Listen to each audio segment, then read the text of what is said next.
C'est le deuxième rendez-vous de cette saison 2014 des fameuses séries mondiales. Le must du triathlon, les meilleurs triathlètes au monde vont donc en découdre tout au long d'une année chargée. Chargée de surprises aussi, et c'est le cas Laurent, puisque ce deuxième rendez-vous de la saison a lieu au Cap. C'est une première pour ce qui concerne le sol africain et l'accueil d'une étape ITU.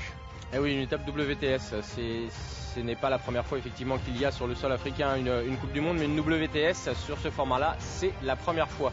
Et c'est vrai, il y a une très très grosse densité et un site qui se prête parfaitement au triathlon. Voilà, on a les images sous les yeux, c'est un site magnifique et tout le parcours va se situer au niveau du stade de Cape Town qu'on aura à l'image à un moment ou à un autre. Le Cap donc, la ville africaine la plus australe, elle est au pied de cette fameuse Table Mountain, devant l'océan Atlantique, avec Mountain Bay et le Cap qui a été élu en 2012 ville la plus sportive au monde parce que plus de 10% des touristes qui se rendent au Cap s'y rendent pour suivre ou participer à une épreuve sportive. Et c'est un site particulièrement propice à ce genre de, notamment au sport outdoor.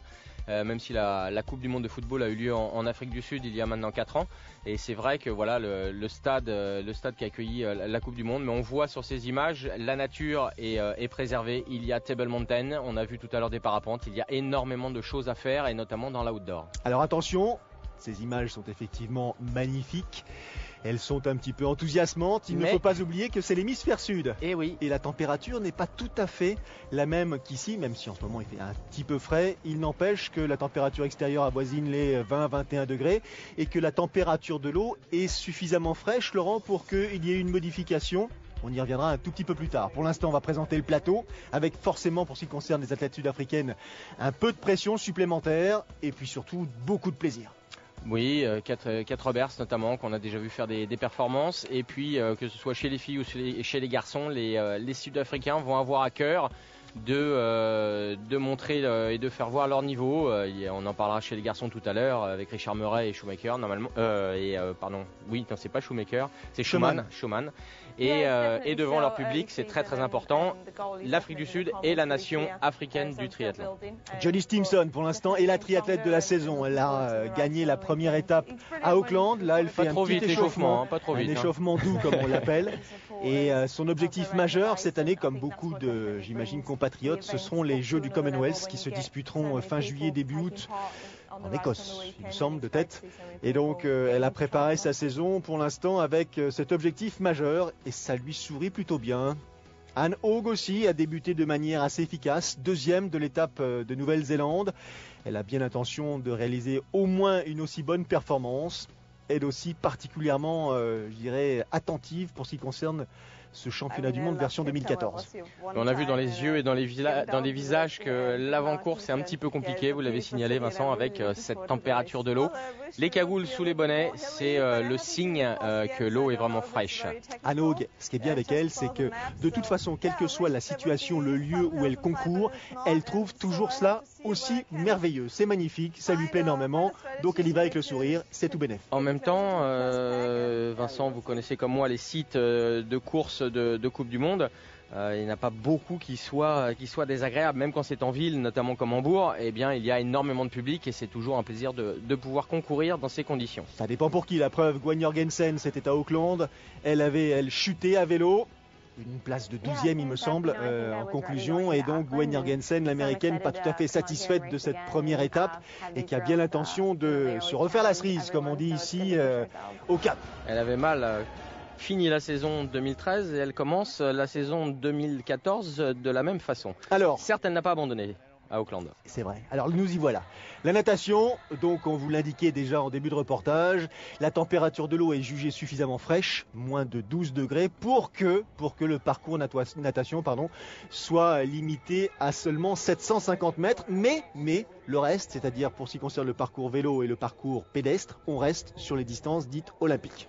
Alors le parcours vélo et le parcours course à pied, on le voit sur ce graphique, globalement plat. Évidemment, on ne va pas escalader Table Mountain, ça c'est une évidence.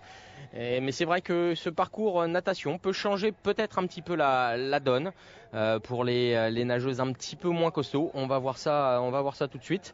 Maintenant, c'est vrai, on en a discuté avant le reportage, Vincent.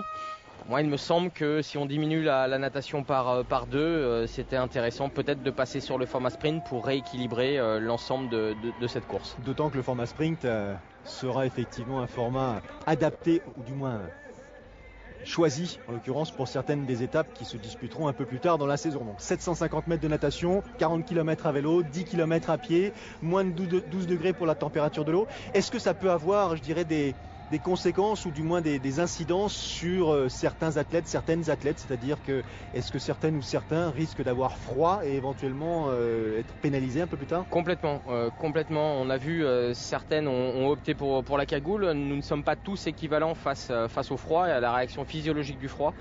Être très très vigilant bien sûr sur son échauffement, impossible de s'échauffer dans l'eau, donc un échauffement à sec dans le parc à vélo qui doit être optimum bien évidemment, et c'est ces réactions physiologiques. Certaines personnes, on le sait, réagissent mieux à la chaleur que d'autres réagissent mieux au froid, mais c'est vrai que d'un point de vue purement musculaire, faire monter les muscles en température et être rapide, être optimum est une réaction individuelle et peut pénaliser certains de ces athlètes. Alors natation, là, dans le Victoria et Albert Waterfront, avec 750 mètres, on pivote devant le Fish Quay. 50 athlètes inscrites donc pour cette manche des séries mondiales ici au Cap. Et devant, je dirais presque classique, Lucy Hall, Carolina Routière.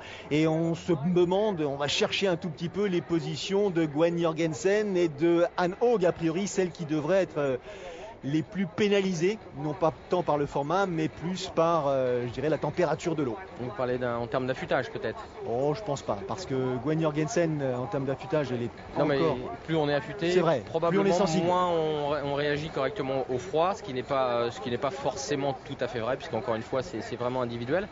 Maintenant, il ne va pas y avoir a priori de très très grosses cassures, donc la transition va être essentielle et les premiers kilomètres vélo, notamment le premier tour, puisqu'il y a 8 tours, vont être fondamentaux, bien sûr.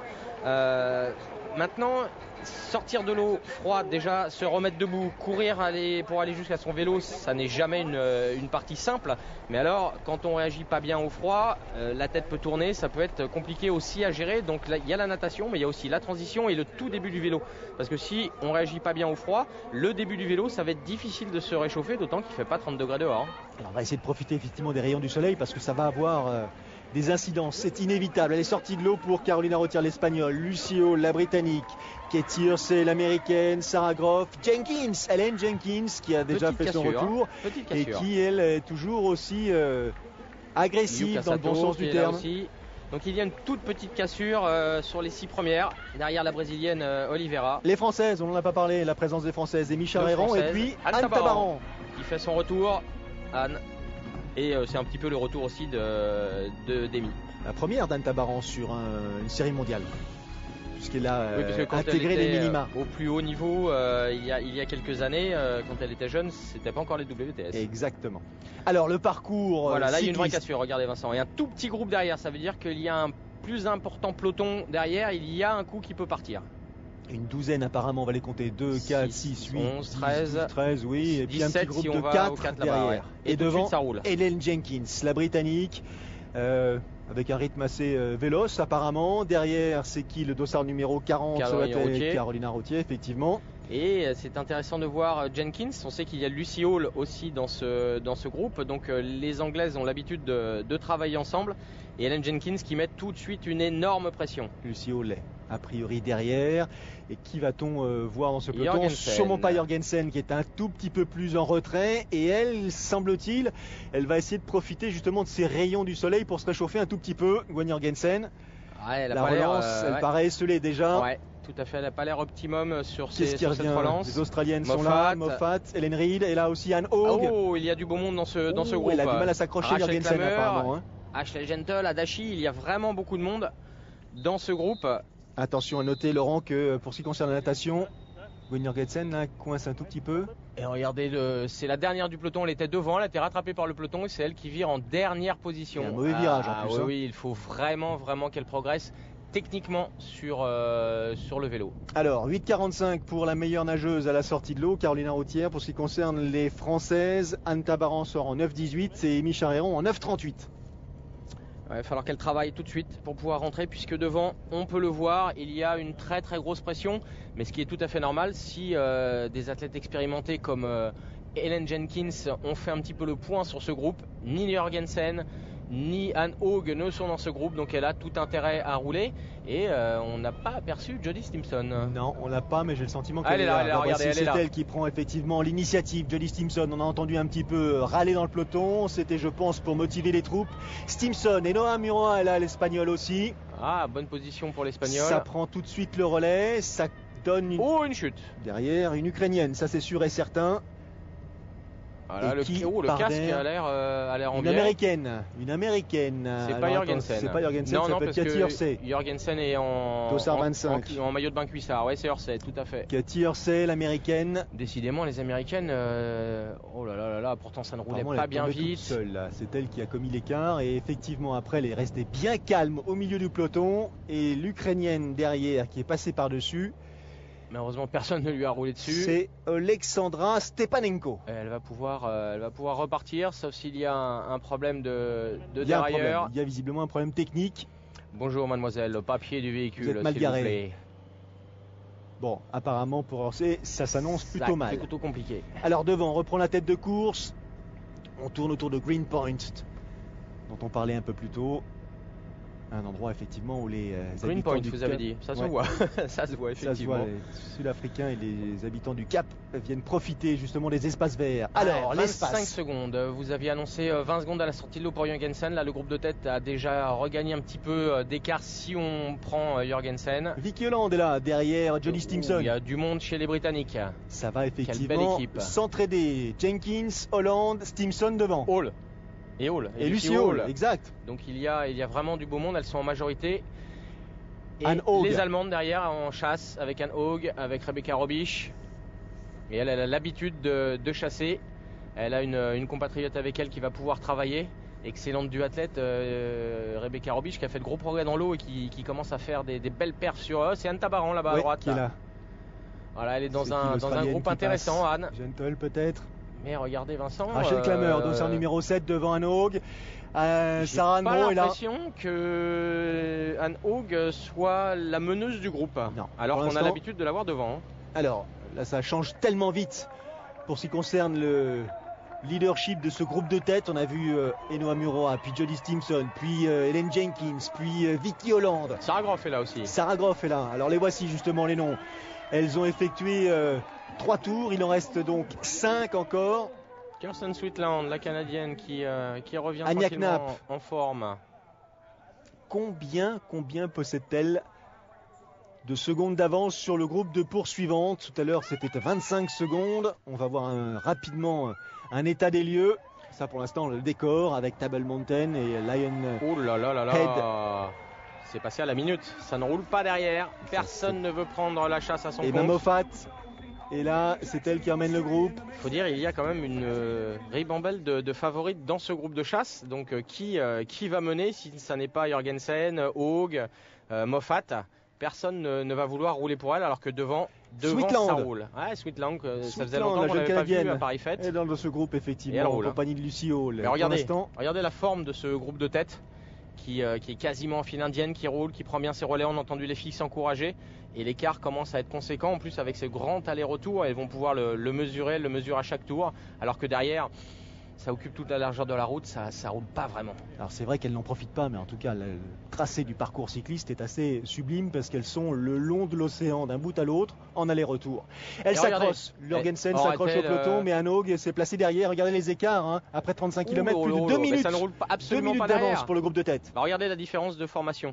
Mais attendez, il reste 10 km à pied effectués, 2 minutes sur 10 km à pied. Je veux bien que Jorgensen et Haug soient particulièrement rapides, ça va être quand même compliqué. Oui, mais peut-être l'impact de la natation et de la température. Sans doute qu'elles ont du mal à se réchauffer toutes les deux. Du mal à mettre en route et les pieds gelés, ça arrive souvent. Vous avez fait du triathlon aussi, Vincent. Il y a des fois on récupère ses pieds qu'à l'arrivée. C'est vrai. Sweetland devant Jenkins. Et puis devant, ça roule quand même.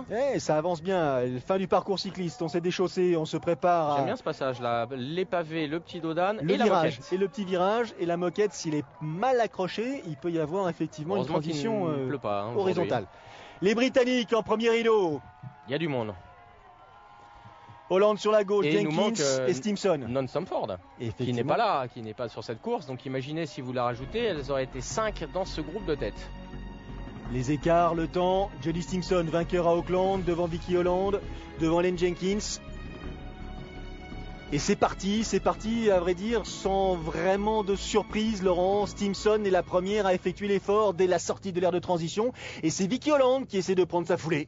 Ouais, et Jenkins un petit peu derrière. A priori sur ce groupe, quand on fait le point, c'est vrai que les deux Britanniques, Simpson et Jenkins, doivent normalement, au vu des résultats d'Auckland, être les plus costauds à pied. Et au vu de la saison 2013 de Jody Simpson, c'est sûr qu'elle s'impose là comme une favorite probable. Alors on a l'impression là, avec la position d'épaule de Vicky Holland, qu'elle n'est pas au mieux derrière Stimson, qui semble elle bien plus, je dirais, sereine. Ouais, c'est sa position de course à Vicky Holland, aussi, un petit peu en arrière, très dynamique, avec une grosse fréquence. C'est pas du tout le même style que Simpson, qui est beaucoup plus en puissance. Oula, ça bouge derrière aussi.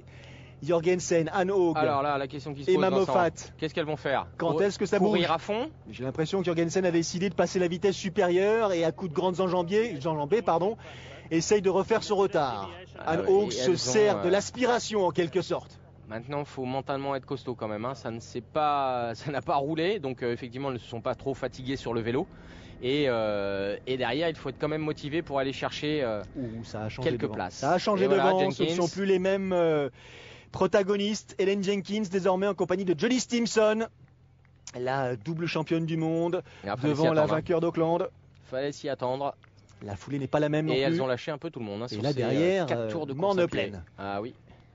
Attention, elle est, à mon avis, Jenkins, dans l'obligation de mener un train d'enfer. On connaît les capacités de Stimson là, depuis la fin de saison dernière, sa puissance, son aisance. Jenkins, si elle veut tirer profit de ces derniers 10 km, il faut qu'elle empêche Stimson de l'asphyxier rapidement, ou du moins trop rapidement. Ça veut dire qu'elle doit courir un tout petit peu au-dessus de sa capacité. On connaît, c'est vrai que depuis 2012, depuis les Jeux Olympiques, elle n'a pas beaucoup couru, mais on connaît sa vélocité à pied. Il faudrait qu'elle l'ait retrouvée et peut-être même rehausser un petit chouïa son niveau, car Simpson et Stanford sont arrivés à un niveau course à pied énorme. Maintenant, il a fallu qu'elle comble aussi quelques secondes à la sortie de la transition. Donc là, elle est toujours sur cet élan. Probablement que les premiers kilomètres de Stimson ont été un tout petit peu plus relax. Maintenant, elles ont l'air bien toutes les deux. Elles sont en train de creuser un écart conséquent. C'est Sarah Groff qui essaye de résister derrière, mais elle est un petit peu détachée déjà. Donc elles se connaissent très bien, elles se connaissent elles-mêmes très bien, elles se connaissent entre elles très bien. Et Jenkins là, elle a pris les commandes, elle se maintient dans cette position, elle veut conserver cette place le plus longtemps possible, essayer de retarder l'échéance parce qu'on a vraiment l'impression que Stimson domine, et c'est effectivement la victoire d'Auckland nous prouve qu'elle est un ton au-dessus des autres. Elle domine, et notamment en course à pied, elle paraît vraiment sans rival à l'heure actuelle. Elle paraît sereine, très relaxe. Maintenant, certaines de ce groupe vont devoir regarder dans le rétroviseur, car Anne Haug et Jorgensen avaient l'air d'être partis très costauds. Allez, il reste un tout petit tour. Il y en avait 4. Elles ont terminé effectivement le 3e. Et derrière, Glover a pris un petit tour dans les lunettes devant son public. Mais bon, c'est pas non plus un drame en soi. Et là, Jenkins au virage, elle le prend plus à l'intérieur. Est-ce que ça peut jouer, Laurent, de prendre un tout petit virage comme ça, un tout petit? Le virage est assez long malgré tout. Il faut mieux prendre la trajectoire, quoi qu'il arrive, bien sûr. Mais peut-être que Stimson s'est légèrement décalé pour lui dire bon bah voilà, j'ai pris un relais, à toi maintenant aussi d'assurer le tempo. 30 secondes de retard, ou presque, pour Groff sur Stimson et Jenkins. Ouais, attention derrière, correct, attention, il y a encore effectivement un petit peu d'avance, mais est-ce que Jorgensen, est-ce que Anne Haug ont fait l'effort pour revenir? Oh, Jorgensen a déjà rattrapé Muro. Regardez, elle a rattrapé Swintland, elle a rattrapé Vicky Holland qui était sur la tête de course à pied. Et puis elle a complètement lâché Anne Haug. Donc oh là là. Et là, elle a marché sur Enoa Miroa. Autant dire qu'elle ne va même pas pouvoir s'accrocher. Regardez, en quelques mètres, elle a déjà pris 3-4 longueurs.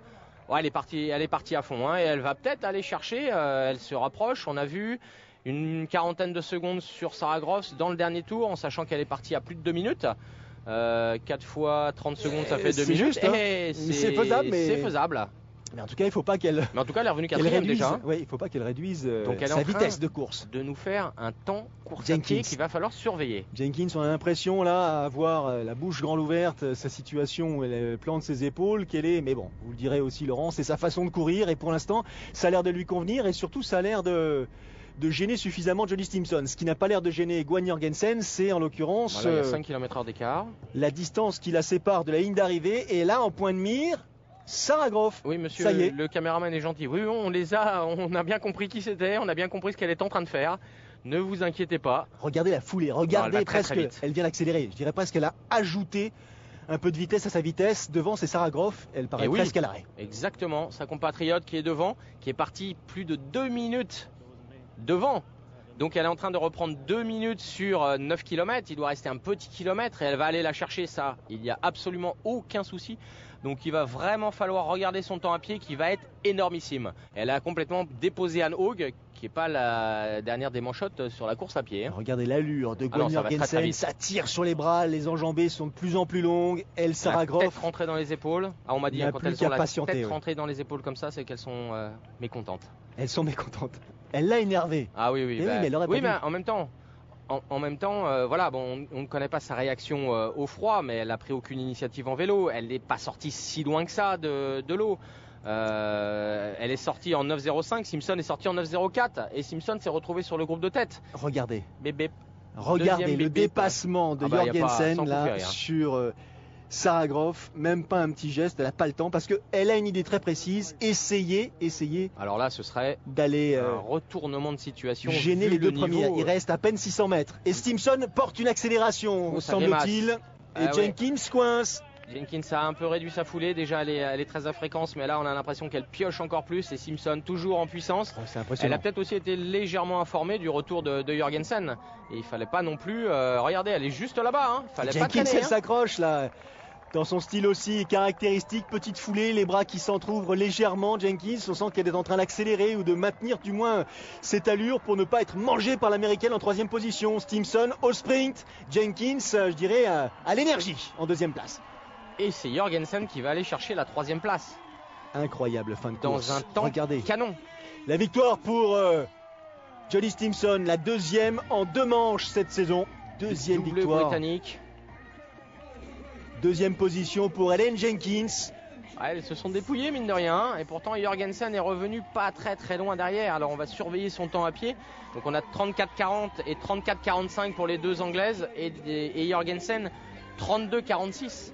32,46. Elle a repris 2 minutes. En ayant eu froid. Hein. En ayant probablement eu froid. Bon, elle a un petit peu moins roulé, certes. Mais elle leur reprend 2 minutes. Et elle met 1 minute 30 à pied à Anne Haug, qui fait le 2e temps à pied. Ce qui nous rassure, c'est qu'on voit qu'elle a forcé un petit peu quand même. Ah bah, elle manquerait plus que ça.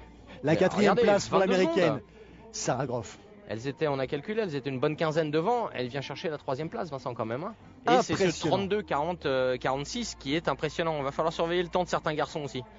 Impressionnante performance de la part de Gwan Jorgensen qui prend donc la 3e place devant sa compatriote Sarah Groff, qui n'a absolument rien pu faire pour contrer justement le retour de Gwan Jorgensen, sans doute un tout petit peu déçu Sarah Groff, ce qui n'est pas le cas. 2,50 à pied, Sarah Groff. Jody Stimson. Ah bien sûr, effectivement c'est... Elle me dit derrière Ellen Jenkins, ce n'est pas 2 possibilités. Hein. C'est soit vous accrochez, soit vous lâchez. Je connais sa pointe de vitesse, on se connaît suffisamment, donc il fallait que je tienne et que je saisisse l'opportunité pour prendre le meilleur. Elle